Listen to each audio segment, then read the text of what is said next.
Don't mind me if I occasionally throw on my English accent. So, tonight we are talking about abandonment. And this topic is not only just deep, but it also stems from a lot of other things as well.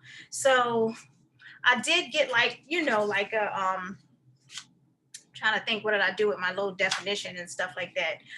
So abandonment. So we people who have abandonment issues tend to feel unsafe, alone, insecure. It can lead to anxiety and distrust in others. So as we're trying to approach this topic, we're just trying to get to the bottom of so many other topics. And because abandonment is just not just abandonment alone, it also stems from um, low self-esteem. A lot of people feel, they have low worth, and they feel that they're not worthy when they feel that they have been abandoned. Abandonment doesn't only just stem from childhood. So I was reading about it, and it was also talking about how those those who have abandonment issues also, it can stem from the love of the loss of a loved one. So you can start to adapt these issues later on in life. It doesn't just stem from childhood, but I think that the major role would be the emotional abandonment, and the major role would be the ones that stem actually from childhood. So it all starts coming out of the womb, being able to adapt and what you're taught and all of these different things. So what do you guys think about this issue? Because it's really deep, and I know that those who feel that they have been abandoned tend to feel rejected. How do we approach this type of rejection? Because we've all experienced some form of rejection at some point, and or will experience this at some point in our lives. But how do we not turn it into a loss of feeling like it's an abandonment? Because somebody could go through a different loss and now feel like everybody in the whole entire world is the same exact way. So I don't believe that's an abandonment issue. I believe that's the loss of something, but it could turn into something of that nature, maybe abandonment. But like I said, I don't like labeling, but I know that with abandonment issues, it stems from a lot of other things as well. So do you believe that everybody that has abandonment issues, do they have low self-esteem? That's the first topic. I mean, that's the first question. Do we believe that? Do we believe that everyone who has abandonment issues has low self-esteem? They feel like they have low self-worth. Yeah, Erica says yes. Okay. All right. Well, I'm just saying, in what Hello, sense? Because everyone. go ahead. Hey, How TT. y'all doing? Hey, That's Tay. TT. Look, I wanted to say what's the topic first of all, but Abandonment. to answer your question, look, I ain't want to talk because I don't know the topic. But your question: does everyone who has abandonment issues have low self-esteem? Self-esteem. I tend to not think that's the case. Okay. Go ahead. I don't think so necessarily, because there are people, I mean, everyone has some issue. There's nobody walking around flawless. So we all have something going on with us. Yeah. And now what I'm more familiar with are people like that stems from childhood, or that just repeatedly, like, I don't have abandonment issues, but I can say in my childhood, in my teens particularly, I lost a whole lot of people. I grew up in the Bronx, and just a lot of people died that I knew in my family, my friends, my neighbors, dozens of people just died during that time. And when I graduated from college, you know, everybody kind of goes in a different direction. And I had like my 2 or 3 best friends, and they all moved to another state. And so to this day, I have not allowed myself to get a close friend. Not one person do I hang out with, go out with, go shopping with, go to the movies, do everything with. I still don't allow myself to have that, because I know that subconsciously, I believe they're going to leave anyway. And I don't want to get attached to anybody. Wow. And I don't know if that's called abandonment, but I know that that's me. Like I'm analytical. I know that's what I do. It's like a shield, and I will not. And I remember there was a girl, my daughter's friend's mother. She's such a sweetheart, and she lives, you know, near me in my area. And I remember she would invite me out to hang out with her and her girlfriends. And I never one time went. And I kept saying, I'm going to come. And I never went. And then, you know, I've been to her housewarming. I've been to a couple of things, you know, that the girls would have at her house or whatever.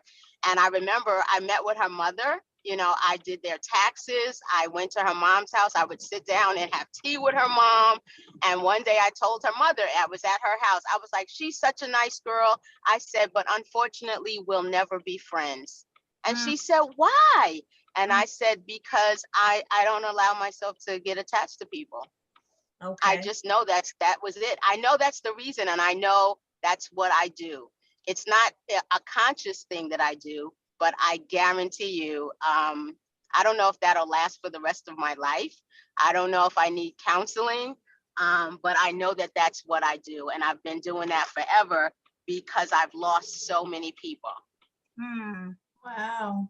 That's and it's brave of you to even talk about it. Like you understand what I'm saying? Yes. Like it's a blessing. And that's what I'm saying. Like you have the opportunity to even address it. I mean, I some not similar to your situation, but I remember when before this was before I had got married. And I remember when I was in different situations and how I looked at those situations, because I looked at a lot of people like they would do the same thing that my dad did, and they would leave and whatever the situation was. But my father was still around. It's just that we were only around him for a certain time. And then after basically I dealt with the fact that I was with him and then was not with him.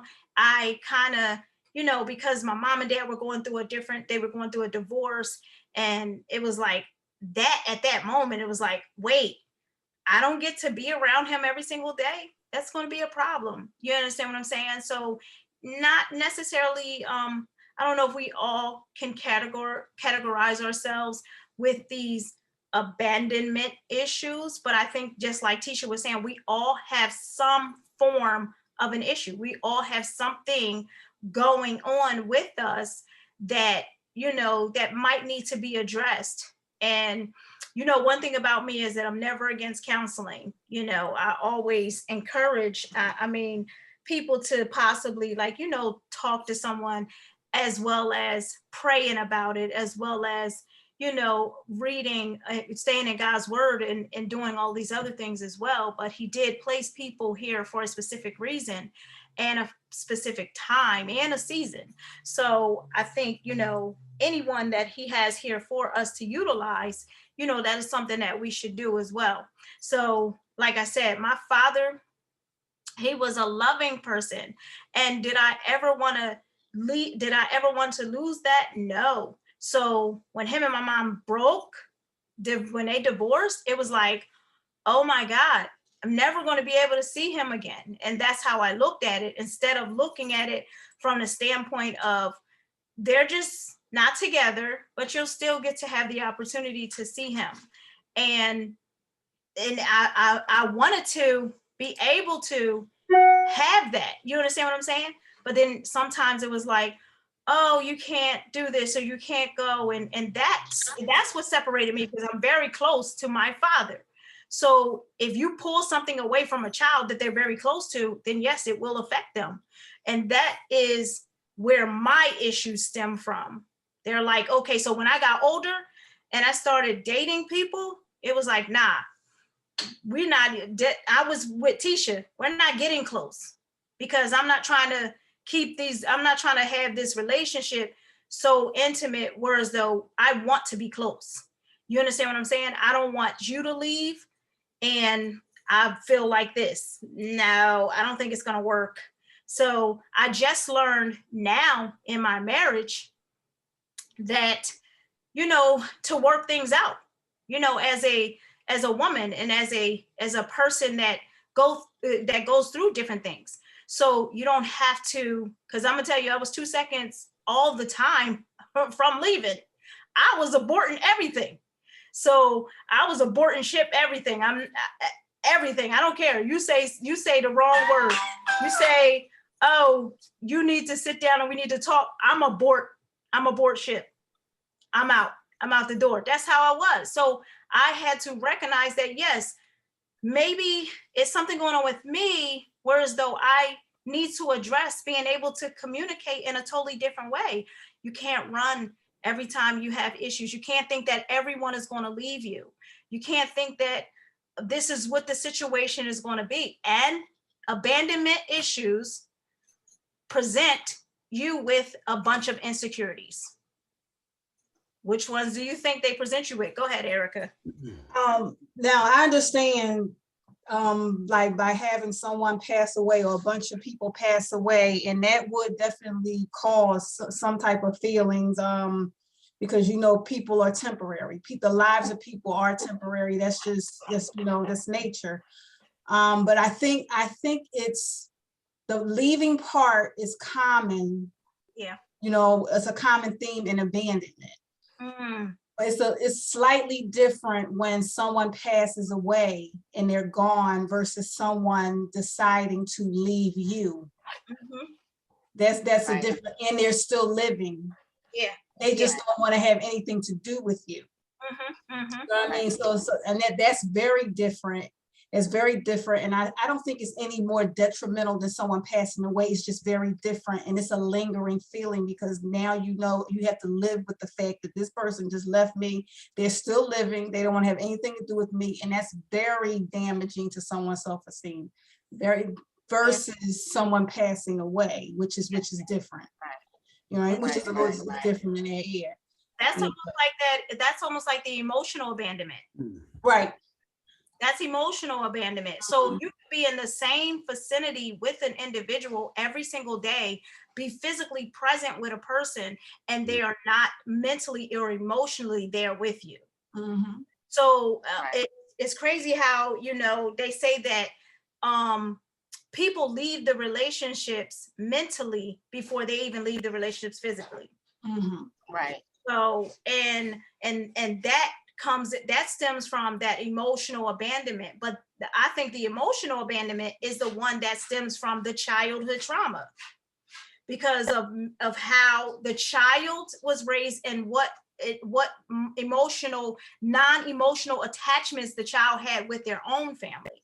So if they did not have those, if they didn't have emotional connections with their own family, and then they have this emotional neglect that's going on a regular basis in their own household when they were growing up, then there's a strong possibility, guess what? When you get into a relationship, how do you think that you're going to be in that relationship? I never actually thought about that. I never thought about that because my issue stems from my father. My father, my mother and my father never married when they had me, when I was born. And he just was never, like, he was there for maybe about a year or two, up until I was like maybe 2 or 3 years old or something like that. And he was going, that's it. He was in and out, in and out, in and out. He would, I would sit by the window. I remember 6 and 7 years old, sitting by the window. Daddy said he was coming. You know what I mean? Sitting by all dressed up. Mom then put me in a pretty little dress, and I'm by the window peeking, wait for him. And he not showing up. And I'm on the phone with my grandmother. Dad, you know where Dad is? He didn't show up. She said, sit right there. I'm gonna call him. And my grandmother was no joke. Yes. She'll call him on the phone. Grandma, leave a message. Just, don't have this child sitting in shoes and lay him out. Don't ever have this child sitting here waiting for you when you promise it. but it didn't matter. He just did not want, Yeah. did not just want to be around or whatever have you. So like I said, that stems from that. But I don't know what his issues were. Why he didn't want to be around for me. See, I don't know what that was, and he never really opened up about it. Yeah. Never talked about it. And ever since I got older, we got close again, a little bit close. You know, I forgave him for all that. I don't hang on to any of that stuff. But then he kept doing the in and out thing. Okay. So he would get close, we would get close again. And then at the time I had gotten married, then he backed off again. And he just kept doing in and out, in and out, in and out. And I was like, I'm wondering what's going on, but he never really explained. He could never really explain what was going on. And then was it last year? I think about a year and a half ago, he decided to cut ties with me completely. Really? He called me on the phone and said, I don't think it's a good idea for us to talk at all. You don't call me and I won't call you. Wow. Flat out. And he was never around, but it's amazing how it's still cut like a knife because he's my father. Yep. That's why it cut like a knife. I'm fine. I mean, I'm fine. And I just let him go, let him be, or whatever have you. I don't hate him. I don't have, you know what I mean? I don't feel any kind of way. If that was his decision, and if he was to pick up the phone and say, okay, I need your help with something, I would help him. And it keep moving, it wouldn't bother me. You know what I mean? Yeah.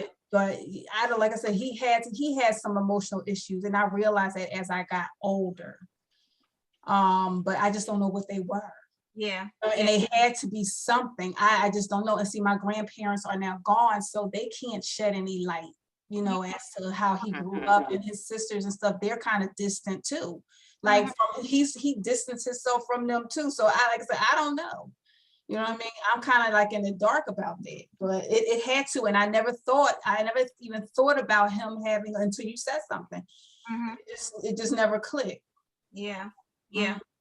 And it's crazy because, like I said, like with my main issue was the separation, the separation from my mother and my father, and not having that opportunity to be in the same household with a man that was raising me on a regular basis. That cut like a knife too. So now I'm trying to process that. Now, see, and that's another thing. So as children, when they deal with parents who actually do divorce, they suffer a lot of mental and emotional issues as well, especially if you're close to both parents and or want to be with one parent.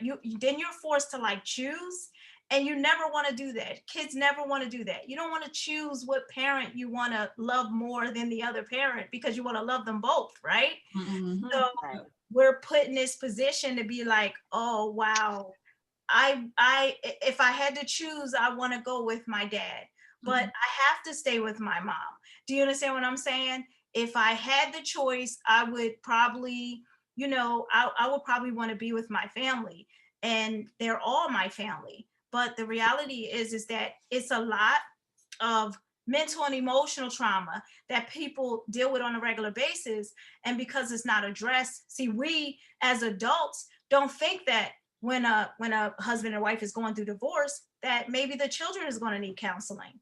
Do you understand what I'm saying? Like we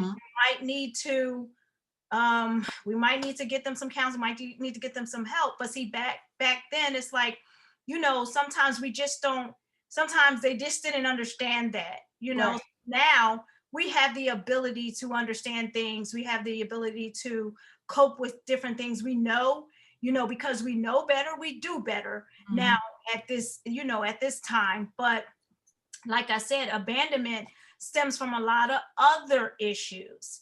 You know, it's just not just the abandonment itself. It's stemming from a lot of other things. Trey, did you want to say something? No, I was just on the child part. Sometimes kids are too young to know what they don't know yet. So some of these places you don't get to until you are an adult and you're able to think it through, because so many things like those type of situations are beyond you. Yeah. You know, you know, you're young to the earth. But I was going to say, one, like the abandonment issue, you know, I don't know what the baseline is, but it's like you said, with everybody, it's a similar baseline. So I was just thinking in terms of someone who has proven to care for you and you trust them, and then they leave. That's how I'm viewing it. Because if you never were nothing in my life, you didn't. I don't feel abandonment, because there was no comfort. You know, it's like getting mad when, like, oh, they weren't even really, you know. So now I think I did a lot of I almost want to say false accusations of, I'm saying, oh, you abandoned me. And what I mean by that is sometimes I had difficulty with things changing around in my life. So then I would say, oh, you know, in a sense, indirectly, oh, that person is abandoning me. Like I remember when my sister went to school out of state, that was just different. That was like, wait, you're not going to be in Jersey? So I didn't, you know, so indirectly, I was kind of like, dang, man, why everybody just doing different stuff? So that felt like an abandonment type thing, but maybe not really. So I know for me to feel abandoned, I would have to be, man, I really trusted you, and then you kind of, almost to what Tisha was saying, like, yo, there was some type of relationship formed, but now it's severed. And how, you want me to go into this again after I know it's better for me to just make my own way and see what happens, as opposed to taking the chance. But that's the thing, that there is value on the other end. But like you said, sometimes some of us have had a lot of hurt that we don't dare take the risk, because if we're honest, it is a risk. You could get into a relationship with somebody and they could leave. That's just true. That's just true. So at the end of the day, as individuals, especially whatever your level of abandonment or concern is, you have to weigh that out. So I mean, I think I agree with you on all these other things that maybe are associated or tied to abandonment. Yeah, those, I know some of those, but just abandonment, I don't think not from, because like I said, I'm defining it as, man, we were in and you just up and left me. Like some of you saying, like your parents, like if my parents, that would have been different, because I'm like, wait a minute, man, mom always been here, dad's been here, now they're not. Why are you, almost like, remember when Fresh Prince, Will Smith started crying, like, oh, why don't he love me? Right? So he was like, yo, there's this hole, and then you show up and act like we're going to do this, we're going to form this. So then I put my trust in that. And then what do? You take it away. So that's abandonment, man. That's a pole in your chest. Yeah. But like I said, you deal with some kids could deal with that emotional rejection on a regular basis and not even realize that that's a form of abandonment. Because what happens is that type of rejection that you experienced as a child, you're going to do one or two things. You're going to address it and recognize that you have this issue, or you're going to do this. You're going to play out the same exact thing that your parents played out when they were bringing you up. You're not going to be involved. You're going to just be an active body in the household, but not an actually active person. And that's a problem, because, that emotional part is way deeper than you physically harming me. Because what's going on mentally inside my head, and you're trying to be like, wait a minute, like, are we ghosts? You understand what I'm saying? That you have to think about some of those things. But I did look up something about can I pick it? There's another cause to this. There's another cause to that when you have abandonment. Like my issue with my father, what happened was I didn't repeat I didn't repeat what he did, but what I did was, because he was the first male in my life, he was the first one that I encountered and was around me and stuff like that. So when he was gone, what it caused me to do was now chase someone just like him. So I went in each relationship just made me I always got, it was like a magnet. I was always attracted to someone who was not emotionally available. So it caused something different. And so instead of me acting and disappearing and not being there like he did for me, it caused me to chase someone like him continuously until someone called it to my attention. Okay. Say, okay, this is a habit form. Okay, this one, he's not there, and okay, you gotta back up off this. You have to take a look at what went on, and it caused me to dig deep and figure out what was going on and why I was doing that. Yeah, it can cause a lot. I mean, you can act that thing out in many ways, and you don't even realize it. Does abandonment cause you to stay places where you don't necessarily need to be at, where you're not wanted? Yeah, some people, what they do is they know how it feels to be abandoned, so now they don't want to abandon the other person and make them feel that way, so they feel guilty. And that was like Tina Turner. When I watched her movie, her mother gave her away, and kept her sister. So the reason why she stayed with her husband Ike, and she said it in the movie, was because she knows how it feels to be left, and she did not want to do that to him. So she stayed, and she stayed with that abuse. And I said, wow. When I listened to that, I said, that's interesting. And she didn't want to put anyone else through that hurt, because she knows what it feels. She know what it felt like to be abandoned that way. So she stayed and she just kept, face the abuse. That's interesting, because she was being abused in a different way. Right. She forfeited one form of abuse. She spared him and took abuse from him. Ain't that something? Yeah. So her self-esteem was shot at that point. She didn't have anything left. Yep, she didn't have anything left. She didn't build anything back until actually she started practicing Buddhism. Right. And she learned how to meditate, how to meditate, and maybe start thinking of herself in a different light. Absolutely. And she developed some strength. You said that right, that she forfeited one abuse to subject to another. Yeah. That was even worse. Yeah. I mean, both were probably equally painful. I could say that my marriage was abusive, not in that form, but it was very hurtful to know that the very person who promised God to protect you was the one that was causing you pain on purpose. Yeah, on purpose. Yeah. That really, that did something to me right there, because I could remember, I mean, friends, like every grade you go to, you get new friends, you leave, you don't see the people from last year or whatever.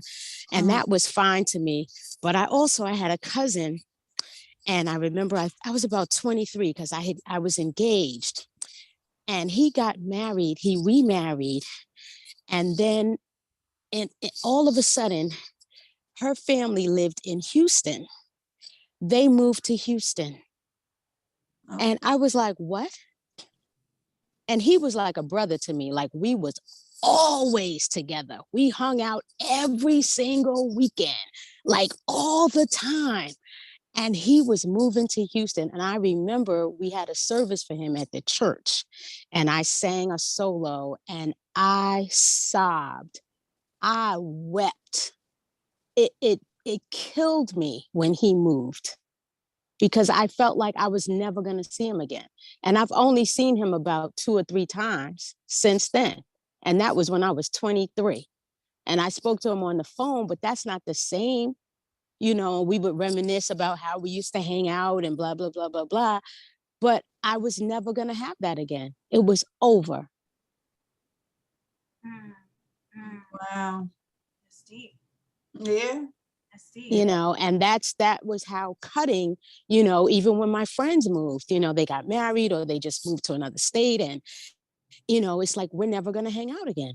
Mhm. We're never that relationship is just like it's over. It's the same as being over, because, you know, like now, you know, I've been divorced for many, many years, and I rarely even call my friends because they're married.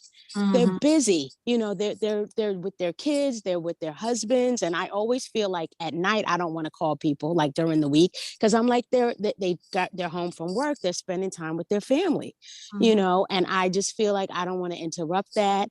And so I never speak to them. Mhm. I don't speak to like hardly anybody. Mhm. But those relationships will never be like they were. No, yeah. Mm-mm. Yeah, but would you desire to, like, do you have any desire to have a close relationship? Like with a girlfriend? Like whether whether it's a girlfriend or whether You're it's so cold. And I love cold. Okay. All right. Hold on. Watch out. Watch out. Yeah. All right. All right. yeah, Um Your grandkids love you. yes, yes, yes. yes. And I'll tell you something in a little bit. But I would say, yeah, I think I would like to have like a friend that I hang out with. You know, a girlfriend. I would like that. And in terms of you know, I have prayed about being remarried. I Yeah. definitely wanted that. But I actually, you know, I've just been like, you know, I have to be okay with it if it doesn't happen. Because I just don't, that's a different scenario. I mean, I know I've been in various relationships that didn't work. Um, or like you said, like when you trust somebody and they take advantage of the situation or they betray you, whether they were going to leave or not, you know, whether you leave them or they leave you, they betrayed your trust. And so you don't really feel like you can trust other people. You know, I don't give people the benefit of the doubt. You know, I don't necessarily believe that everybody's so sincere until they show me differently. I know I don't feel that way. So I can say I'm broken, I'm damaged. I'll say that. And whether or not, you know, maybe I'm not ready. Maybe that's why they haven't presented themselves, or God hasn't given me the person, because I am not healed. I am not whole. And that's pretty much required or necessary to be in a relationship, because other people can't make you whole. It's two whole people that have to get together. And so you know, I could say maybe in the last few years, I don't even get past like a first or second date. Like these guys just, they don't seem like they're even interested at all. So I'm not sure what the deal is. You know, I was told that, you know, it may have to do with the kids. But I don't know what it is. They don't stay around long enough for me to even ask. So I just don't even look for it at this point. But I know that it would take a lot for me to feel like I could let my guard down. Yeah. Are you working on are you working on healing? Are you working on yourself? Well, in prayer, I mean, I'm not in counseling. I don't even have benefits, so I can't even do that. Okay. Yeah. Okay. That's not even an option. You can't even go to church and get counseling for free anymore. You know, they have these church prayer is good. I mean, like you said, if you can't right now, you can't afford it, that's understandable. But it's something like that, you definitely need to talk to someone outside of outside of church, like a professional that can help you dig deep and to get the root of that stuff out of you so you can move forward. Well, my church has that. They have a counseling, like I want to say a company. It's a service, and they have professional counselors, but it's a fee. You got to pay for it. Right. So, you know, so it doesn't matter. So you just and have be- to kind of wait it out. You got to wait it out. yeah, because I don't even have a steady job, so I can't even pay for it. So Okay. I figure maybe it ain't meant for me right now because Yeah, I don't even have the sometimes you can means. watch, like there's a lot, I mean, YouTube got a whole lot of nonsense on there, but they have some, they have some good people on there too. Yeah, it's a lot of nonsense on there, but they have some good people on there too. And I actually watch some. There are some life coaches on there that are absolutely amazing. And some of them are Christian based. I only watch Christian based. And they everything they say, they report right back to the Bible, say the Bible says, this is what it says. You know what I mean? And I watch a lot of them, which helped me a lot through a lot of my issues in regards to relationships and emotions and all that stuff. It helped me a whole lot. Coupled with counseling and coupled with prayer. You need all of it. Yeah. You need all of it to get them, dig the root of that stuff up and get it out of you. You need everything. And I don't care what nobody say. If I need to sit up in the counselor's office every month, that's where I would be at. Okay, I do not have a problem with it at all. To keep in this world, you got to keep yourself together, and that's the only way we help one another. That's what they're there for. Yes. To help. Nikki, did you have something to say or no? Oh, I'm sorry. No, she could. Oh, no, I was just, as I'm sitting and listening to everyone, and I never really thought about it as abandonment, but for me, my grandmother practically raised me. I'm the oldest of like 23 grandkids. Oh, wow. And when my mother had me, she was 17. Mm-hmm. So, and when she got to the point of like, I guess leaving or moving out and having other kids and stuff, I stayed with my grandma. Okay. So I never really thought about it as like abandonment thing, but now that I'm sitting here and thinking of like different situations, and I see for me, like even with my friendships, I'm not a person when they be like, no new friends, that's me. It's like my friends that I've had or my relationships that I've had, they have been around for 25 plus years. And not to say that I don't make friends, but I'm not like a person like this is my people and these are the people that just been my friends for years. Okay. And that to me now that I'm listening, I'm like, maybe that has a lot to do with some of my growing up and not being raised by my parents and my grandmom, and I don't know, but I just thought that was interesting to hear like how abandonment, because when I think of abandonment, like even with kids that may have been adopted, like they may have never known their parents, but in a sense, they may think they still may have that abandonment kind of issue because that person may have given them up at birth, so they never even had that bonding or anything, but they still may feel like they that their parents abandoned them. Yeah. Absolutely. I have a nephew. Mm-hmm. One of my nephews is his mother was on drugs. Mm-hmm. And so since she was my brother has a son, but they have the same mother. So he decided to adopt his son's brother so they could grow up together. He decided to do that. And you can tell you can look at his frustration in the home and stuff like that. And you can tell he feels, and just like I told my mother, because they stay with my mom, and he one day he just came out and said, Tony is not my dad, talking about my brother. And I told her that, and I said, that frustration you see maybe because he doesn't feel like he fits in at all. He senses that he is different. And I said that you can tell. I said, you can tell there's a difference. They don't look exactly alike. He looks different. I said, kids know more than you think they know. He is not walking around that house and is They not sure noticing do. something different. He notices that. And when he came out and said it, and I said, I told you that. I said, he probably knows that they're not really, you know, Tony's not his dad. Little Tony's his brother, like Junior, but he knows Tony is not his father. He's the children are smart. He could feel it. You could feel when you're different and when you don't belong, aside from the, you know, Right. you're walking around. You can feel that in the household. You can't Yeah. say that you can. Yeah. You Yeah. feel it. So that's very true. That's very true. You know what? Dad, you know what?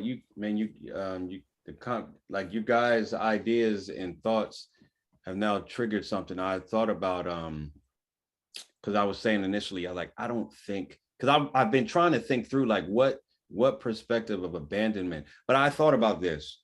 My family, or a lot of people in my family, have never been like big huggy, kissy types. But I can remember, in a sense, feeling like, how come my family doesn't do what I see another family, like, in a sense, like loving on, doting on. And I always thought about that. And I would, like I said, I'm not the one saying, oh, please give me a hug. But at the same time, I felt the lack of that because I've seen it with others. And I was like, man, that would be, but I grew up without that. So I kind of, it was easy for me to not be like that. Like for people, I don't know, well, Latrice knows my brother. My brother is the opposite. Like when he comes into the church, like especially if folks ain't seen him in a long time, he go around, hug, kiss everybody.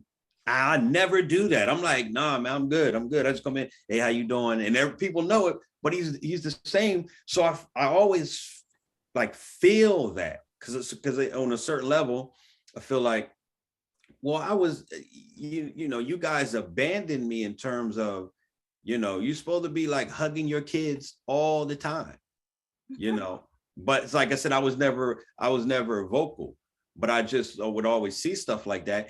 And that type of thing creeped into, in a sense, into relationships. Whereas I don't know if Tisha was saying something like this, but I thought about that, like, I wanted everything to be comfortable. If there was something that was just changed or different, that's where I'm getting like uneasy.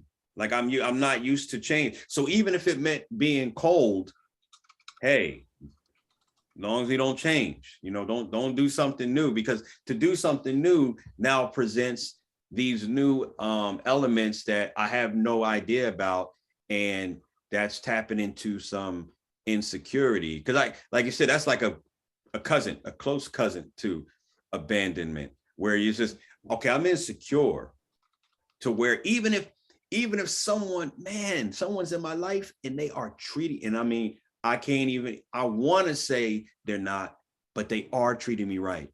So how come I'm not taking that step? Well, because you're overthinking. You're saying, before this happened, or I don't know about this. And, you know, it's just all of these scenarios play out. So you outthink yourself. Whereas the person's like, what's wrong with you? I told you this, but you kind of almost want more. You're like, no, you got to prove, you got to prove to me. Now you got to prove, like, how much proving do I have to do? You know, now I was, like I said, my approach was the opposite of that. I was very easygoing, like, hey, I like you, you like me. Let's like, don't make it complicated. Because as soon as it starts getting complicated, now we got to do Yes, that is one. Yeah, listen, yeah. That was the best defense for me, to be like, you all right? To the point, I remember one time, my ex was like, it was something as simple as this. I was at her house, and she was like, and it was like real late, and she was like, look, I know, look, you tired, you know, you can go home, I'll talk to you tomorrow, I gotta go for work anyway.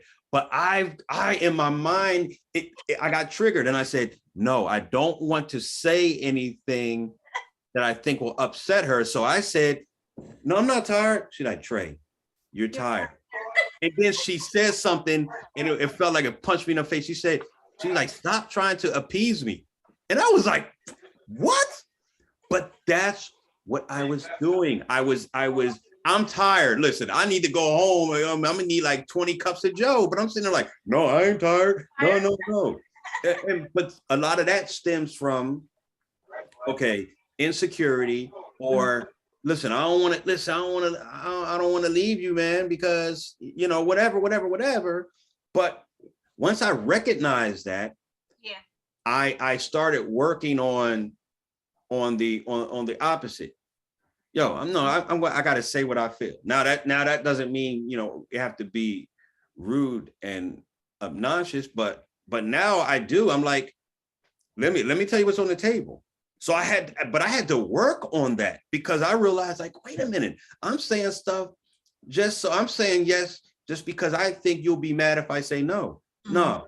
So once that was revealed to me, because it was revealed to me, because a lot of times we don't, like you said, we don't come on this with this our own. It takes someone else. Mm-hmm. That's why relationships are actually good. Mm-hmm. Because somebody gonna dig in you and you ain't gonna like it for a minute. And I didn't. It took me some time. I was like, eureka. And so now it's like, you know what? Let's get this on the table. Mm-hmm. You know, like, Trey, what do you think? Nah, you know what? I mean, I really like you, but I don't think we can have a relationship like that. I used to not be able to say if a woman liked me, mm-hmm. I didn't like them. I'm like, oh, this is the worst situation because there was going to be no way I was going to directly say to you, nah, I don't like it like that. Yeah. So then I'm in these little weird quasi. Yeah. What's up? Oh, what? Your average man does that. Men just don't like to. They just don't like to tell women the truth because they think they're gonna hurt our feelings. And we just gonna fall apart. That's why. And sometimes they just don't tell the truth because they. No, wait. To whatever the benefit might be in that situation. Right. To what Erica just said, though. To what Erica just said, that's a good point because most men do that. But one of my issues with that, I wasn't worried about them falling apart. I was worried about them looking at me like I was ugly. Like, oh, Trey gonna be like that. So I wasn't worried. Listen, I wasn't worried about the woman. Like, no, I was worried her saying like, no, you ain't. Yeah, they would have looked at you like, oh, wait a minute, he's supposed to be a pastor's son. And no, listen, the treat. Listen, I got that right. Let me add that layer for me.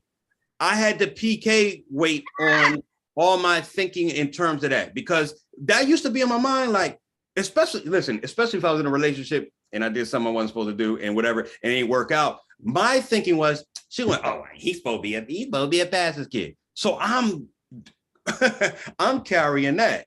So yeah, I didn't have no time to think about whether or not I thought you're gonna fall apart. I'm thinking that she's like, oh, this boy, he ain't what he.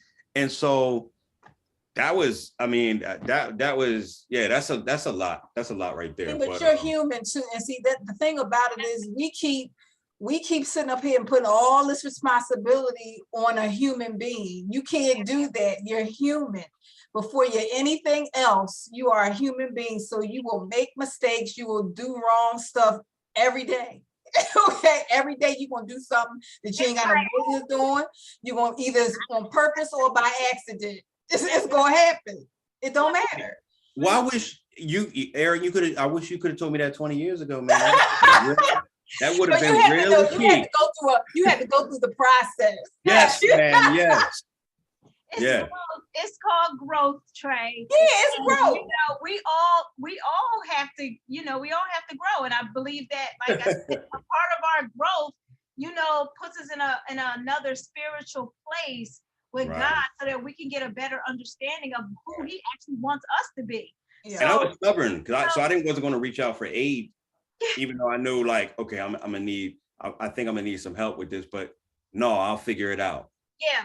And that's the main thing. We're like, okay, I'll figure it out. That's why I asked the question. You know, do you feel that sometimes those who struggle with abandonment issues are people pleasers? Because Yes, sure. sometimes you can overcompensate in a lot of different areas and not even realize that, okay, people are taking advantage of you because you keep saying that you can do X, Y, and Z. Oh, I got this. I'm good. I'm good. I don't need no help with that. I'm okay. You know, and now that may have stemmed from some type of childhood trauma. Someone could have said, let me tell you something. Words are so powerful. Someone could have said something to you that caused you to feel like you always are going to have to overcompensate. You're always going to have to, I got to beat the odds. I don't care what nobody says. Somebody told me I was not going to make it. So you're going to prove every last one of y'all wrong. And this is what we're trying to address now. We're like, wait a minute. You don't got to prove nothing to nobody. You never did. You never had to prove anything to anyone. And we put it on ourselves that when somebody leaves us, it's our fault. Yes. Oh, I must have did something wrong. I didn't cook well enough. I didn't wash the clothes right. I didn't put on the right color that day. And we just go through all of this stuff. And it's nothing, you can't make nobody walk away. You can't. Is that more women than men? What? Yes. No, I think women are more like that than we tend to fall back into ourselves and say, this is my fault. Every time in a relationship, a man does something, what could I have done better to make him not leave or to make him, not cheat or whatever have you? We put it right back on ourselves and we try to compete with whatever he got going on over there. We trying to get him back. So we trying to see what it is we can do. Women do that more so than men do. Yes, women do that more so than men do. But men, I believe men also have that mindset, like, maybe I could have did X, Y, and Z, because I can't speak for a whole lot of men. You understand what I'm saying? I just can only speak for, the men that are in my life. And I know that some of those men, basically even my fathers and stuff like that, they're like, if I would have did X, Y, and Z, I probably would have been here, or we probably would have still been a family, or, some of those things. So, like I said, I mean, sometimes I think because men are not forgiving themselves, they live with that regret. And that's not a good thing. You understand what I'm saying? Because now it's like, those are the men with soul. See, they actually have a soul. Well, we all have. I'm not saying, I'm just joking, but I'm just joking. But sometimes you got a lot of this, Trey. I'm not saying anything against you at all, Trey. But you have a lot of men out here who do not have that kind of empathy. Well, is it empathy? It's empathy. They just don't have it. Some men, like how a woman may say, okay, you cheated, I forgive you, or whatever. Most times if a woman cheats on a man, he gone. Right. He is not. They don't have it like women have it. Is that something that stems from them just not wanting to deal with it, or is it something that stems from them actually not knowing how to deal with? You understand what I'm saying? Could be I think it could be a combination of both, but I think it's more or less. Well, I'll say now. Obviously, I can't speak. Go. I'm gonna say for some of the men, like my case in particular, because you just hit on a good point about the whole. Because like I said, I've thought about that before. I was like, okay, because I think I used to say something like, "Oh man, if I got a girlfriend, first time she cheat, that's it," and because I'm thinking to myself, that's all I'm going to be thinking about. But my thinking started to evolve, and I realized that's a selfish view. Because no, I'm not, like I'm not saying if she did cheat on you, you gotta stay but I was like, I have to think further about this, because women are more likely to say, okay, let's try to recoup the relationship, where a guy is more likely to say no. So why? and because he's more, I'm not saying more selfish, but there's a selfish aspect to where, you know, it's like, how much value did you have going into this relationship? Yeah. See, that's the problem too, because you could be like, yo, man, she hot. And that's point. the premise. So when she cheats, you quick to be out because you like, because there's nothing really invested. I ain't really like you no way. So Right. So I had to. That's a good point. Yeah, I had to think about that. Like, yeah. So a guy would be more likely to be, you know, and because he doesn't now. Oh man, them dudes probably wouldn't like this, but this is where that word submission comes in. Mm-hmm. So you never talk about, you know, everybody talking about, oh, women, but what does a man submitting look like? And that's some of it. Like, if you really are invested in something like that happens, you have to not be quick with the decision. Because like you said, women are not, they're mulling it over. And and see, this is the thing I always hear, which I think this is a beautiful thing. And it really helps us.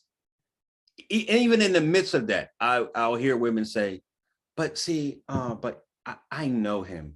So even in the midst of that, they see this, right? So when I hear that, I have to follow that good example. And look, Trey, do you see the good? Because you're now saying everything is you're throwing everything out. And that's what men usually do. They throw everything out. Nothing ever had any value whatsoever. Where the woman is like, no, something there. But you listen, you're gonna have to do better, or something. You know, women. I'm not saying men don't like love as hard as women do, but I think women tend to love faster. I think we go in, and after a few days, we talk about, okay, this is it. This is him. We invest a lot. Our hearts are in it a lot sooner when we're in a relationship than a man's heart. It takes him a little bit longer. I was going to say this to that. I think maybe perhaps. And you know where I get this from? I'm hearing it from men. Men are actually telling me this. Okay. Because I was going to say, this is coming from men. They're saying they say it takes us longer. It takes us longer to love in a relationship. Because my thought would be men, and I don't know, this is just my thought. Nobody's told me this, but I would think that men, like, they know from the beginning, like, that's her. Yeah. That's So but to me, like, I don't know. I feel like the ones that are kind of like in the animal kingdom, when they say about lions. Right. Yeah. No. Oh, wait. Okay. So you mean Mufasa and I'm doing good. Wait, to what Nikki just said. Actually, there was this, to what she just said is funny. It was this woman. I won't name because there was this woman. Yeah, don't be named. Listen, I knew so much to the point where she like read it off of me. And I thought I was like hiding it. And this is just me, how I'm explaining it. It had nothing. Or I shouldn't say it had nothing, but I was not, I mean, she at least from my view, my perspective, I thought she was a beautiful woman. But if you ask me, it had nothing to do with that. And that's when I knew. But you know what got into the way? Some of these things we're talking about, these insecurities, but wait a minute, if I put myself out, maybe she won't like me like that. And I scared, listen, it is what it is, because now she's married, has 3 kids. And I think about that, but I was scared to pull the trigger because I'm like, but man, I don't know if she's digging me like this. And I don't want to, because like, I wanted to take a chance that like, it was clear. It was just known, like, Trey, oh, she loved you. Okay, man, bang, it's easy for me. But I was in this complex situation where I'm like, no, I really, like, we're friends, but then it was just like, man, I'm committed, or I have no problem being, but I don't know if she is, so I don't want to take that chance, because before there was somebody that I was really digging, and they told me they didn't like me, and so I'm still like reeling from that type of situation. So I never pulled the trigger. So I agree with Nikki. Man, I'm telling you, it's so, I was like, yes. Y'all, no, No. now y'all, I agree with that. And I think that's something, I think that comes from God though. I think God actually, when a woman presents herself in your mind, God will say, that's her. If you don't go ahead, that's her. What is you waiting for? I went And into he the gives you ice that cream shop information. and I And knew. he said, just like she said, in the animal kingdom, the male lion knows which one belongs to him. So he go right there. God, it's a nature thing. God tells a man when his wife is in front of him, or when he runs across his wife in a room, in a supermarket, or wherever have you, that is the one, but he cannot make you approach. If he tells you that that's it, and your mind and your heart says that's her, in your eyes, and you lock in and you get this feeling like a voice says that's her, but he can't make you do it. But that has nothing, to me, that has nothing to do with love though, because you don't even know who she is. No, right. And I was going to say, love is not even involved yet. And I kid you not, this male told me, he said that he, after talking to a girl that he just met, they talked for about 4 to 6 hours or something like that. He said after talking to her that long, he knew that was his wife, but he didn't love her. He said it took him about a year or two before he even became in love with her. After a year or two later, afterwards, he said men just don't. They just don't love like that. I think we have the wrong concept of or I'm just going to, we have this Western concept of love that is full of how you feel instead of what are we embarking on. So like I'm so to what you said, okay, I know it, but I'm not in a particular place yet, but I already, like, in a sense, I know what I know what my purpose is. You know, we gotta work out the details. Right. But to what Erica said, this is me thinking, like, a man brings a different aspect of love and a woman brings another aspect. And I think we mess up where we're trying to maybe mimic and copy, or it's supposed to be this. No, to me, to be honest, love is a commitment to someone. All the other stuff is that's like dessert, like, you know, butterflies and the no, if you're like, I don't know, I'm drawn to you. And that's like you said, that's beyond explanation, but it's not beyond it fits, it flows. Now the beauty, the other beauty of that is, and that's exactly what it is. You're drawn to that person. Yeah. And the beauty of it is you still make a decision, because I could be drawn and she say, well, kick rocks. Right? Why everybody say that? I heard somebody else say that. Kick rocks. See, listen, that's where we mess up, because you know what we say? If it's true love, how could the person say no? Because you're not looking at the aspect of what's going on. There are plenty of people who went to a wedding to see someone else get married and they were in love with them, but they're not the one marrying them. Yeah, so we got to get rid of this. They're the one. I know. I had a debate with my friend about that. She believed in the one. I said I used to, but now I don't, because that's messed up. If that's true, then that's been messed up a long time ago. Yeah, we right. We don't know what we're doing. That's why we have no clue. That's what we're doing. We don't know jack. We know nothing. You hear me?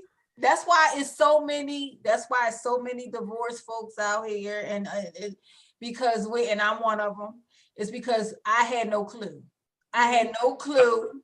My ex-husband he had no clue. We ain't had no clue what was going on. I had no clue either. I should be married. I had no clue. With no clue. We sit up in here and not until now. See, now we know. Right now, yeah, I'm good now. With a purpose partner, purpose. We all have a purpose. Our partner is supposed to fit into our purpose together. We don't know the end coming up. All we know is get a man, have some kids, and that's it. That's all. This is true. You have to come from, like I said, now it comes back into what we were taught. Right. So it was like, you need to get married. Now, you don't need to be having no kids out of wedlock. Now, let's go back to it, because at the end of the day, the way you were conditioned to understand what love looks like, instead of really understanding what love was. Right. You didn't see all the bad parts. You didn't see the parts that, even with your grandmama and grandpa, we didn't see those parts. We didn't see the part where they had to work out their relationship. We saw grandmama and grandpa they was the best people ever. We had said something not too long ago, and we were on another Zoom call, and we were talking about something, and one of the sisters online said, "Is that your perception of what you thought they were?" And I said, "Yeah, I thought my grandparents I thought they were perfect. There was no flaw in them, but the reality is that they were not perfect, and because they didn't let you see it. Yeah, they didn't let you see it. I told you already, as much as I loved my grandmother and my grandfather, my grandmother, you never saw her be affectionate towards my grandfather, but my grandfather was very affectionate towards us. Like, he would always hug us, kisses, do all those things. Yeah. And my grandma, we never saw it. And I was like, well, did she ever kiss her husband? Did she ever kiss him? And I realized as I got even a little older, I was like, oh no, I won't be kissing nobody in public. You understand what I'm saying? Wow. That's how it was. I won't be, I never held my husband's hand in public. I never kissed him in public. I looked at it. If he ever tried to come and try to lean in, I'd be like, what are you doing? Well, she was like, back up off me. Well, no, listen, that's what, like we've been saying. So love is not this, because see, in our songs and how we like write love songs and stuff, we project it as this move that comes and it overwhelms you and you go gliding across the floor. Yeah. So but remember that movie, what was that with was that The Wedding Planner with J-Lo and yes. Okay, remember her story? Yeah, The Wedding Planner, yeah. So remember the story, her father, because she was going to marry this guy that I guess she supposedly didn't love, and her father told the story about him and his wife, how in the beginning she did not, but he said she learned. He said, oh, your mother didn't, because it was an arranged situation. But you know what they ended up doing? They ended up working on love. Yeah. Regardless, you got to work on love, because you can be, oh, I'm in love with him. But guess what? If the people don't work on it, you can be googly-eyed, but you didn't work on it. So, so I was like, that's the truth, though. That is the truth. When you listen to these stories, it was, and you know what? In the marriages that I heard from people I know, it was always the male who knew that woman was his wife before she even knew what was going on.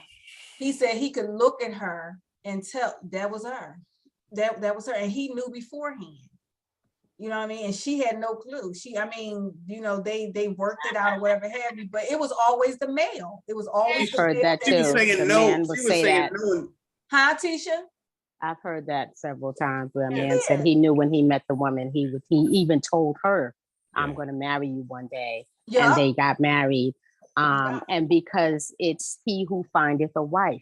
Right. And we're supposed to be wives before we even get married. Yep. Meaning we're supposed to be wife material. We should already be acting in that role, because it's something, it's a lot to it. We're not, men don't typically marry the woman that's partying every night at the club hanging around the pole and drinking every night. You know, he wants to see you in the role, you know, so he chooses the wife. When a man is ready to marry, he picks a woman who fits that mold. Right. You know, he doesn't pick somebody and say, like women do. We marry potential. Men marry women that's already there. Right. Absolutely. You know, so we look from different perspectives. So it is very different, you know. And I could say too, you know, when we were kids, we didn't know that, you know, what the crux of our grandmother's marriages, you know, we thought everything was good. I mean, I did notice, you know, a lot of times when people drank, because that was like a turn off for me. And when they used to get drunk and start talking, and, you know, that used to get on my nerves. And I would be like, I don't know how she could roll with that man. And every time he get a couple of beers in him or some liquor in him, he starts going off and getting crazy. That was always a turn off for me. And I saw that a lot. Drugs and alcohol when I was a teenager. And I remember when I was 15, I declared there wouldn't be any in my house. I just didn't want to deal with it. I was like, my kids will be safe from all of this foolishness, because I just felt like, you know, these were adults, but they were acting like kids as far as I was concerned. They were very, you know, there was something they were trying to cope with that they couldn't cope with. And so they dealt with drugs and alcohol and other situations to try to deal with their situation. But one of the probably the most important factors that probably keeps me from getting attached to people is the fact that I lost my father when I was 8 years old. Okay. And he was killed. And I was there. Oh, wow. And I know who killed him.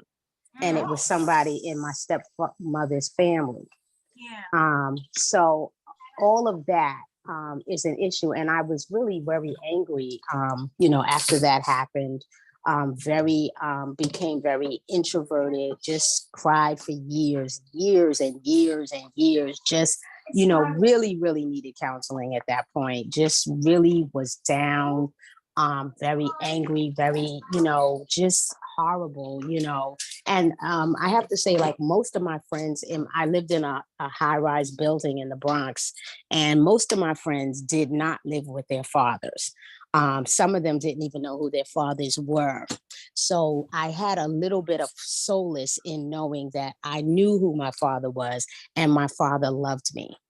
And I have great memories of, you know, we had a lot of daddy-daughter days, and he did a lot of things with me, just me and him.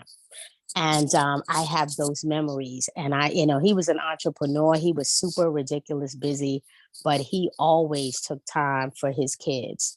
And I'm grateful that he did, because of course he was only 27 when he died.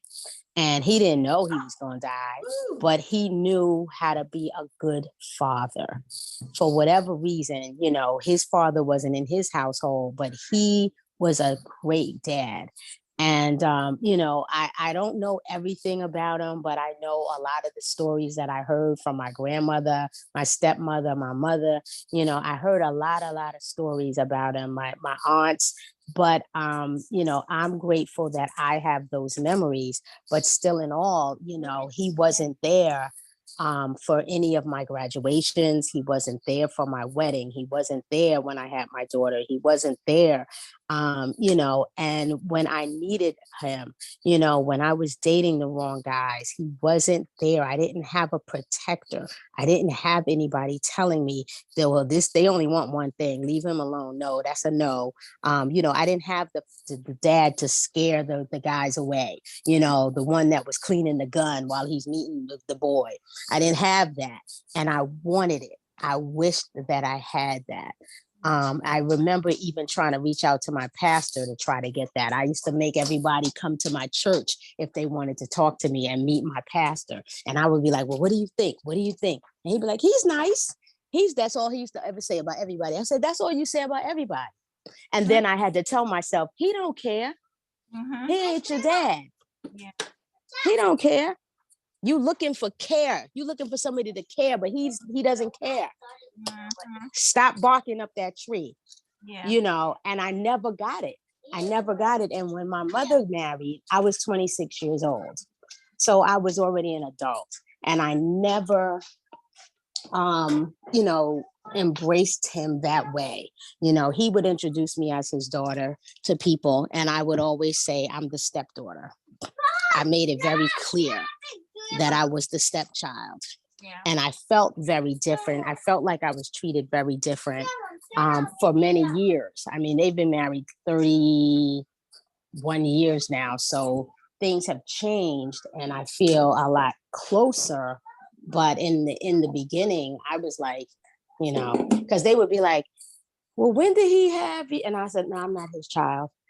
And I was very clear with it and let everybody know, and so it's something, but I think, all of your experiences culminate who you are. And I think that it's just, and it doesn't necessarily mean that it's all wrong. It's just, that's what makes up who you are. And when you're getting to know people, those are the things that you have to discuss. And that's what you're doing. You're just getting to know people, and like you said, when women meet guys, we already planning our wedding when we should just be trying to know them. Learn everything that you can so that you can make an educated decision, because everybody got 1,000 things wrong with them. So the deal is, do the good outweigh the bad? Can I grow with this person? Can I build with this person? Can I trust and put my guard down with this person? That's really what you want to know, because they're never, nobody's going to be done with their flaws. They're never going to be done with their flaws. Everybody's going to have flaws forever. Mm-hmm. Can you handle it? So somebody had said, everybody's going to break your heart. Marry the person that's worth suffering for. That reminds me of that movie, how what was it called? The Tyler Perry movie, Why Did I Get Married? Oh yeah. Yeah, all of them are very good. Yes, they were. All of them are very excellent, and that is something to go back to, just to take in consideration of how you look at different issues and look at, just look at different scenarios, because it almost plays out like real life, but then it goes back to, like I said, how we dealt with issues, how someone taught us how to deal with issues, how we resolve conflict, how someone taught us how to resolve those things, how we deal with triggers, how someone taught us how to deal with triggers, whether or not we were actually taught how to deal with these triggers. Because if we don't recognize that we might have some of these issues, then we will continue to have them even later on in adulthood. So that's the main thing. And like I said, recognizing them, we talked about that with the last topic that we were talking about, recognizing these triggers and recognizing that they do exist. We do have them. It's just a mere fact that, are we recognizing it and saying, okay, yeah, maybe I am doing this because of what I'm not really addressing. You understand what I'm saying? And again, we have the opportunity as people who are, who get more knowledge, we get more wisdom, then we apply that, we get that understanding, so that we apply these things to our lives on a regular basis. And then we can say, you know what, I'm better because of it. Yesterday, I can't bring back yesterday, can't bring back what happened 10 years ago, but yes, I can love you right now, today, where I am. And if a person doesn't present that they're not loving you in any way, shape, or form, I'm going to give 110%, because I know that when I give my best, that someone will give their best. And if they're not giving their best, trust and believe you will always recognize, you will always be able to see when they're not giving their best. You don't know. See, we can't make assumptions that we know why they're not giving their best. That's one thing we can't do. And that's another thing that we do because of how we were taught, what someone told us. We're like, oh yeah, well, they must be doing this, and this. And that's why they're doing this. But the reality is that there is always two sides to the story. And then there is actually the truth. And we don't know the truth because we have not walked in anyone's shoes but our own. So, that is another thing, being able to walk in your own shoes and say, okay, this is my issue. These are the things that I struggle with. These are the things that I am going through. And none of those things need to be made aware to an individual that you're just dating. You know, none of those things need to be made aware to those individuals. Those things, oh, there you go. Trey said it. He said abandonment thrives in a land of non-communication. Yes, it does. Yep. Yes, it does. I mean, like I said, if you wasn't taught to be able, if you come from a family structure where nobody communicated with you, you were placed, a lot of kids are placed in front of televisions as babysitters. So if you come from that environment, and basically you don't come from like an environment, a lot of different environments, and like I said, a lot of kids still thrive, don't get me wrong, but there are some what is that called, some social emotional things going on where they're like, oh no, I'm detached. And that detachment plays a major role, because it's like, okay, if something was to happen to me, how would you feel? Like, what would your emotion be? Would you help me, or would you be that person that just stands there and be like, oh, hope she's okay? You understand what I'm saying? So that, it's so many different things that we can look at and we can take in consideration of.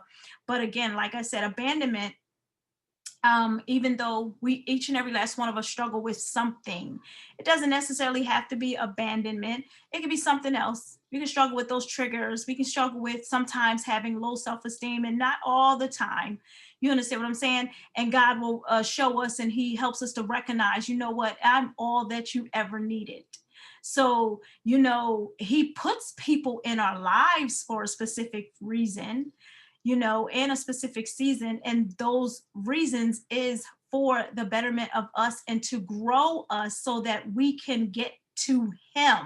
So, our main goal is growing us, making us whole, making understanding that our cup is always half full and not half empty.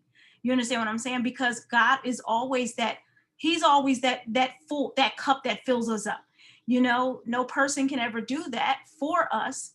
And we recognize we love them for who they are. We never want to change them to be anything that we want them to be. So, like I said, abandonment plays a major role in a lot of different things, but it's a blessing that we have the opportunity to recognize these things. And it's a blessing that we have, we have the ability to say, you know what, I do see some things. I see some change I see some changes that need to be made in me. And I see some changes that maybe need to be made in whatever the relationship is. So once we go from there, we can love to the fullest and not be afraid of it, because God is love. And where love dwells at, he is there. So he said he would never leave us nor forsake us. And yes, it's hard to actually grasp something when we're serving a God that we say we know him and we love him and we trust him on a regular basis, but we never see him. But he's so ever present on a regular basis. And that is something that we can take in consideration, because he's never going to leave our side, no matter what we go through, no matter what brokenness that is for us. He's always still going to be very present in our lives. That's just who he is. So, hopefully we can take a whole lot from this, and we can just apply it to what we need to do going forward, in our lives, and the people that God brings to us, whether it's to help them be a better individual, along with helping ourselves be a better individual as well. So I thank y'all for being on here. We're not going to stretch it to 10 o'clock, but if anybody else has anything else to say, what we're talking about in 2 weeks. Go ahead, Erica. No, I just wanted to actually piggyback like off of what you said when you said, God's here for us, and it's for us to like basically pass it on, and whoever he brings to us kind of teach us and teach them and give them information and stuff. And a lot of times, we grow up with the issues and all that stuff because of our ancestors did not know. Yeah. And I can't say all of them because back in slavery times, that's all the slaves had was God. Yeah. And so some from our ancestors who were slaves up now, we got disconnected. So that line that passed through somehow, because they were godly people. They relied on God. They sang hymns and things like that all the time. They completely relied on God back then. But somehow down that line, we got disconnected. And then we parted ways. So we grew up in households where we weren't really taught who God was. Now we might have known, like, God overall, the creator, but we did not know, how to have a relationship with God, what he wanted, what his expectations were, what his, his personality, his characteristics. We didn't know any of that stuff. So it's and only way you're going to get this thing off the ground and running is to teach your younger children so they know. Yes. So they don't go through all these trials and things that we went through and have to learn from scratch and kind of, basically go through the womb again, because that's what all of us did. We had to start from the womb. We had to start from the beginning again. like we were babies. So we had to start from scratch. Started from the bottom, now we're here. Yeah, we had to start from the bottom. So it saved them all that time. I'm sorry. Oh, no, go ahead. Finish, Miss Erica. I apologize. No, I was actually not. I just said we just got it so the children don't have to start from ground zero like we did as adults and go through the process, because it's a painful process. When you have to start all over again and you thought your life was on track and you was doing right, and then God show you a mirror and you read one scripture in that book and you be sitting here like, are you serious? And this is true. And you sit here and you're thinking that your whole life you were living it the right way. And when you look at that one scripture out of Proverbs, and when I read that whole book of Proverbs, I had to lay down. I was so tired. I said, you mean to tell me? Because Proverbs, it gets right to it. And I can see why they called it the book of wisdom. I can see why they call it that, because it's straight to the point, and it will give you a mirror right in front of your face and say, you're wrong, you're wrong. You just be like, are you serious? I had to lay down and take a nap. I was after I watched that, there was so much knowledge after I read it. And I said, okay, so now you got a whole lot of work you got to do. It's a whole lot of work. I said, this is crazy. But so they don't have to go through that, because that is just, once you have been programmed one way and now you have to take that and you have to get rid of everything that you've been brought through as an adult that you thought was right. Now you got to start from scratch again. Yeah. You got to relearn how to live all over again. It's not easy. It's not. And I would hate for any child or anybody to have to go through that. Because that's horrible. That is a horrible feeling. It's horrible. Absolutely. Wait, and you know what? And it's so amazing, because I just want to thank Miss Bennett for inviting me to the group, and I appreciate everybody's transparency, and on top of the transparency, how everyone is reaching back to the Word of God, as that being the final thought, the final statement. And just a little bit about what I had to overcome in the beginning of my life. So my mother was molested. So I am the product of that. So, and it's so funny, because when God says that his ways are not our ways and his thoughts are not our thoughts, you sit down and you wonder, okay, God, why did you bring me into the world in that capacity?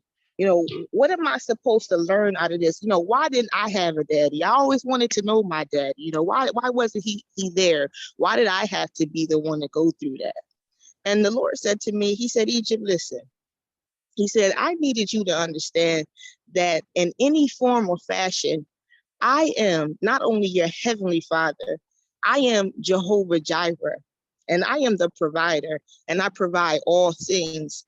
He says Satan seeks to put strongholds in your life and the lives of my people. and I come that you may have life and life more abundantly.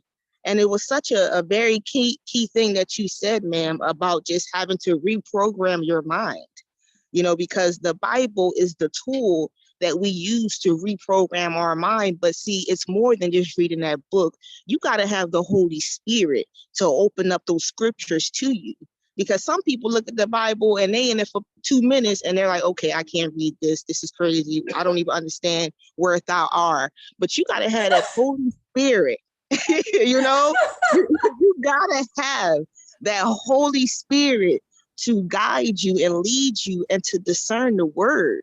So, I feel like for everybody on this line, I believe that God wants to do a complete restoration of all the strongholds that the enemy tried to root down in the beginning of our lives. And God wants to replace those strongholds with his love. And I believe that God gave the biggest and best example of love when he gave us Jesus Christ, because we all deserve death, point blank. And I think people in the beginning, see, God told Adam what not to do.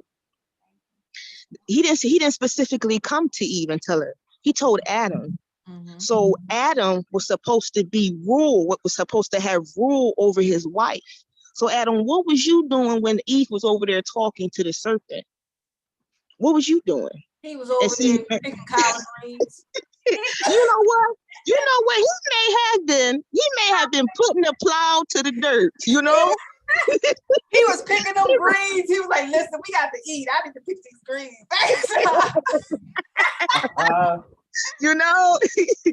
So it's like, and so he just gave the biggest example. And I just feel like, we can just all just look at that. God loved us even though we deserve death, and he gave his only begotten son so that we can have life. And and I just feel like if we can just apply that to all of our relationships, don't look at the other person based on the things that are going on the outside. Let's look at that thing that God put down on the inside of them. Let's line that up with the scriptures, because we can clearly decipher if we need to stay or if we need to go. So, I'm going to end it here. I got to attend to the family, but I just want to say I thank you for having me on the line. It was a blessing to hear all of your testimonies. It was a blessing to hear how you guys cope with life, and I'm going to keep you all in prayer. I know that the Lord is going to exalt you all in his own time, and I know that your testimony is going to change the world and it's going to shake the world. I just believe that everything that we go through, it's just to help somebody else. That's it. That's it. It's just to help somebody else. So you guys have a blessed night, and I leave peace with you, okay? And thank you for having me. You too. Right. You too. It was a pleasure to meet you and hear your story. Right. Yes. All right. God bless you guys. Bye-bye. God bless you. Bless you. 2 weeks, guys, what are we talking about? I think entitlement and ego. Oh my goodness. Woo, ego. Jesus. That's a daily fight. It's a daily fight. Entitlement and ego go hand in hand. Yes, they do. That's a daily fight too. We all got that ego we fight every day. Yeah. Yeah. Jesus. I could talk about it right now. I'll be in traffic and somebody cut me off. Did you just and then you want to put your foot on the gas like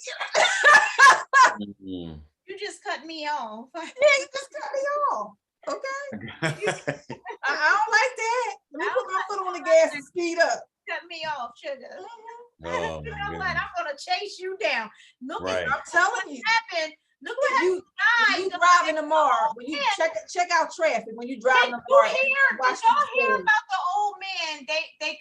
The old man cut somebody off in Philadelphia, and they drove all the way to Jersey and killed that man. Are you serious? Not lying. When? This was in the news not too long ago. I remember that. Oh my goodness. You see what I mean? Like you said, to do that had nothing. Now it manifested and then found the old man, but they was already rocking with some other stuff. So he him That was doing just that just in. pushed them right over the edge. Right, that just pushed it. They were already, yeah. But yeah, man, he had nothing to do with that. They were already in that mood. they were already in that mode. It was just, That's horrible. You see that? You see that? yeah. Yeah. People killing people over snow too. All the Yeah. snow stories where people lose their lives Yeah. over snow. Snowstorm, and then they out there mad because somebody was sheltered. Oh my God. I said, Lord have mercy. What is going? You know what? People been sheltered way too long. Uh-huh. Get out. They gotta get out. You know, it's too much going on. But you know, the adversary is busy. Yeah. Oh, So we talk about in Job, and he went to God. He went to God and said, "Well, Jesus, the Lord, God asked him, what you doing up here?" He said, "I've been going." He said, he walking to and fro. You walking to and fro to do what? To and fro. Uh-huh. I know God was like to do what? What you doing now? What you doing? Did you consider my servant Job? But that used to go on decades ago. Like people in the cities, if it was a snowstorm and you dug your car out the snow, they would put chairs down or they would put something there like, don't touch this spot, because if I went through the trouble of shoveling it out, nobody else could just go in there and take the spot. And there would be fights and arguments and people would get killed over that. And that went back years ago. I really well, I dug my car out. Huh? I mean, if it's a public street, you don't own the spot. No, I know, I That's get the it. I problem. get it. So I get exactly what you're saying. I get exactly what you're saying, and I agree with that. But now, and I also look at it too, like I did all of this work to shovel this snow out and get my car and out. somebody else gonna just come up and take the spot. Take the spot. I can't park my car in the spot that I dug out. So let me tell you, that's right. You got as much as I don't agree, I never mess with nobody's chair. I don't mess with nobody's chairs either. I don't fool with it because I'm from the Bronx and I wasn't trying to get shot over no chair. I got a permanent parking spot. I don't mess with that either. I get it. I ain't fool with them people. But the cops usually come around my area, and if they see stuff like that, you can call the cops and say they got this chair, and the cops will remove it. Yeah, they'll make them move it. Yeah. They'll make it move it. Yeah, but they don't know that the cop is the one that moved it. When they come back and you in their spot, they don't know the cop moved the chair. Right, no, they don't know. They know your car is in their spot. Right, absolutely. They're gonna assume that you moved that chair. I don't. That's right. I don't do none of that because it's not worth it. It's not worth it. Right. I got legs and I can walk. I will park around the corner. I know that's right. Park somewhere else. Yeah, park around. You got this. I'm not doing that. With people, they get shot, killed, and carrying on. Yeah. We're trying to do it. But yes, that's the ego. Yep, girl. That's why we talking about in 2 weeks. That's the ego.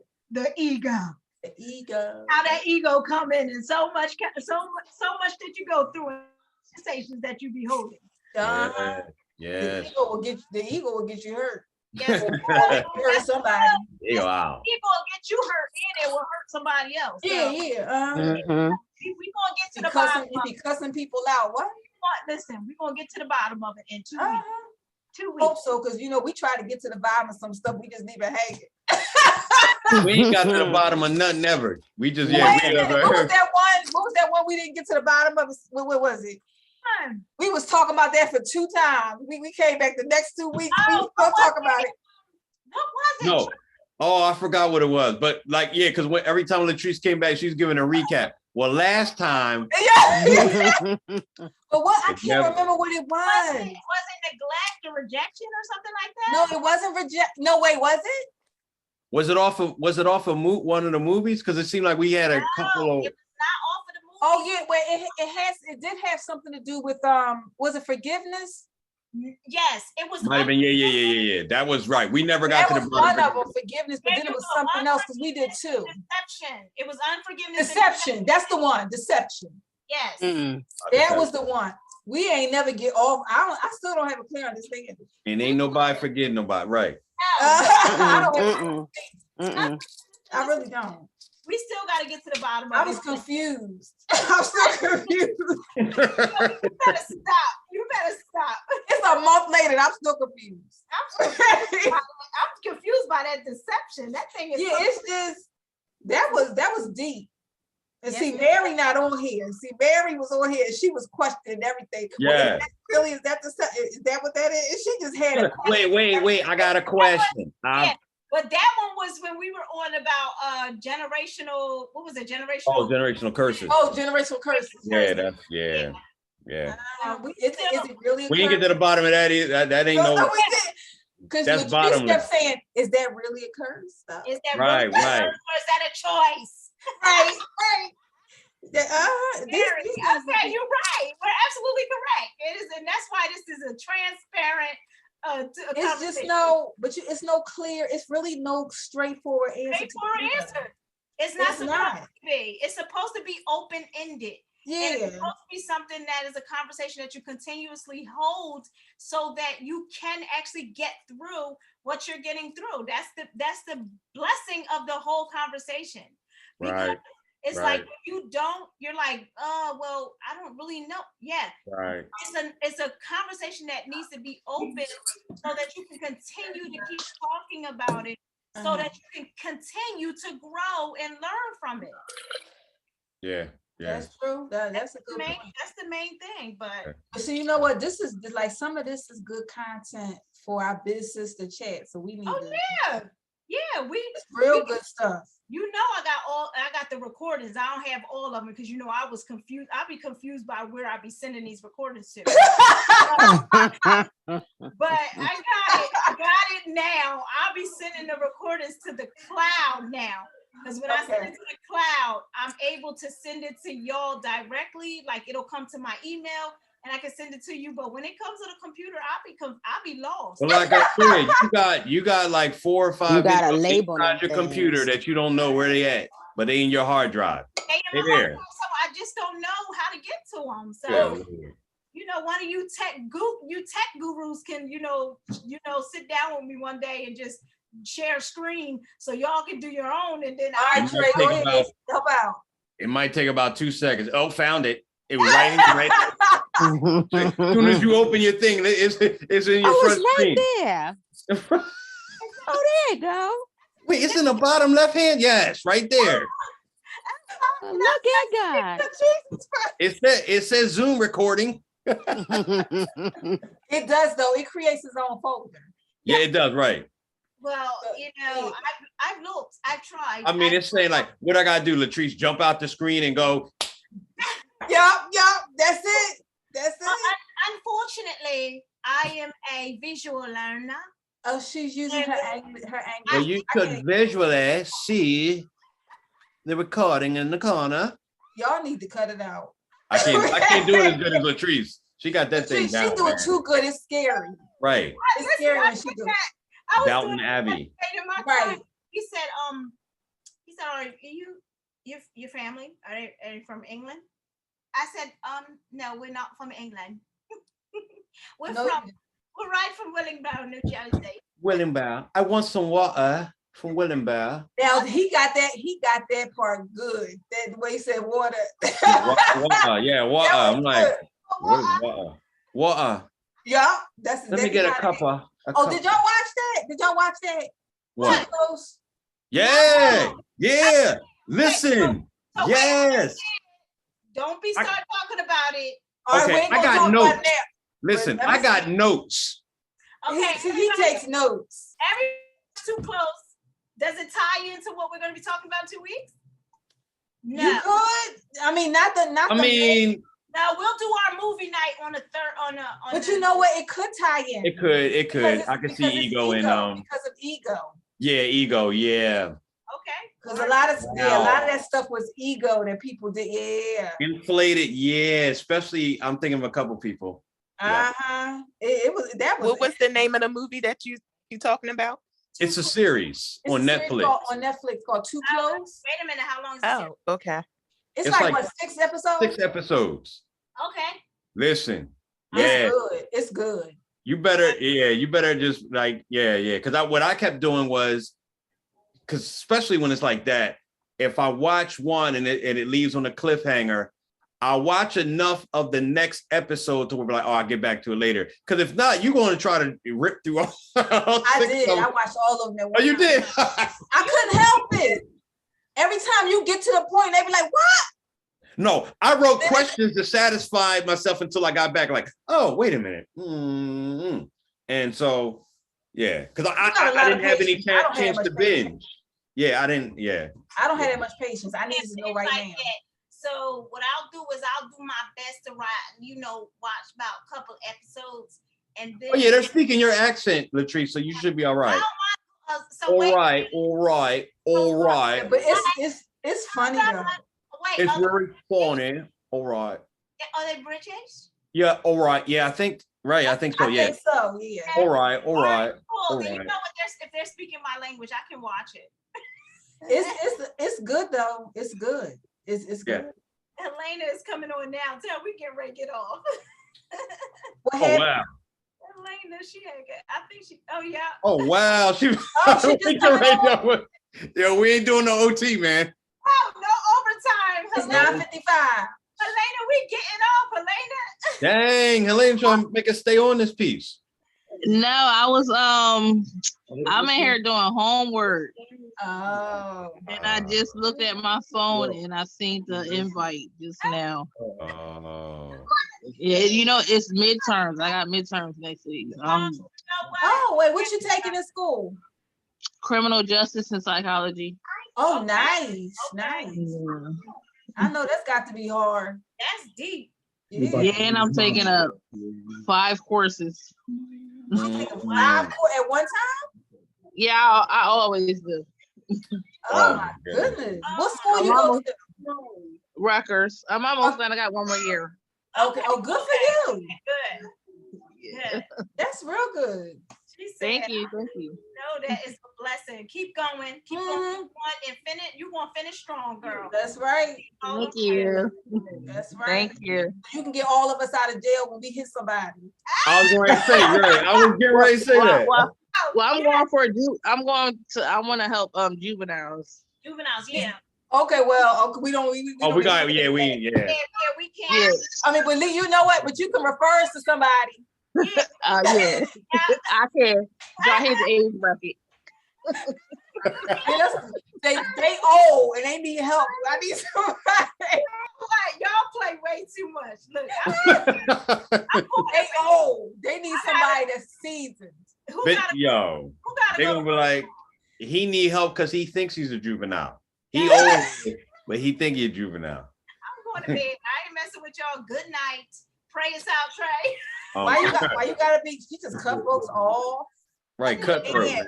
Cutthroat. It's an ego getting in there. Right, it's the ego. It's the ego. Hold on, wait. Right. I'm sorry. I have to get back. All right. Y'all ain't right. Father, thank you for this evening. Thank you for another color conversation. Thank God for everybody that's on, those who had to get off. We just pray, Lord, that you could continue to give us wisdom and understanding. And as we work through our issues, especially in terms of abandonment, man, help us to go a little further maybe than we've been able to go before concerning these things, Lord. If we have to, open up a little more to someone or some ones we confide in, give us wisdom, show us, where we need to go, who we need to talk to about these things that have affected our lives. And we just pray that you give us sweet rest tonight, and we're up and ready tomorrow to just continue to live life to the fullest. And we just ask these things in your precious name. Amen. Amen. I almost fell asleep and I was I was so late. I'm sitting there like, woo. Okay.